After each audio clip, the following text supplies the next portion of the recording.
ভাই দুদিন আগে গেছিল ভুটানে বেড়াতে, আর সেখান থেকে দেখো কত সুন্দর একটা ফ্রিজ ম্যাগনেট কিনে নিয়ে এসেছে। আরও কয়েকটা ফ্রিজ ম্যাগনেটও এনেছে, কিন্তু সেগুলো অন্যকে দেওয়ার জন্য, ওর বন্ধু বান্ধব যারা আছে তাদেরকে দেওয়ার জন্য। আর এটা কিনেছে বেসিক্যালি আমাদের বাড়িতে রাখার জন্য ফ্রিজের সাথে। আর দেখো এই ব্যাগটি নিয়ে এসেছে। ব্যাগটি হ্যান্ডমেড, পুরোটাই হাতে বোনা, সত্যি খুবই সুন্দর।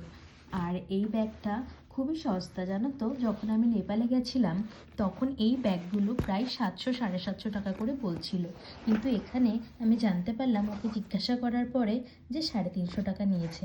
দেখো কত সুন্দর একটা স্লিং দিয়েছে, এবং এখানে একটা পকেট আছে চেন দেওয়া। আর এখানে একটা আছে, এখানে একটা নয় দুটো আছে। তো সত্যি ব্যাগটা ভীষণই সুন্দর হয়েছে। আমার জন্য একটা নিয়ে এসেছে এবং মায়ের জন্যও একটা নিয়ে এসেছে। আর এই রকম অ্যাস্থেটিক জিনিস না আমার তো ভীষণ প্রিয়। তো তোমাদের কেমন লাগলো এই দুটো জিনিস অবশ্যই কমেন্ট করে জানিও।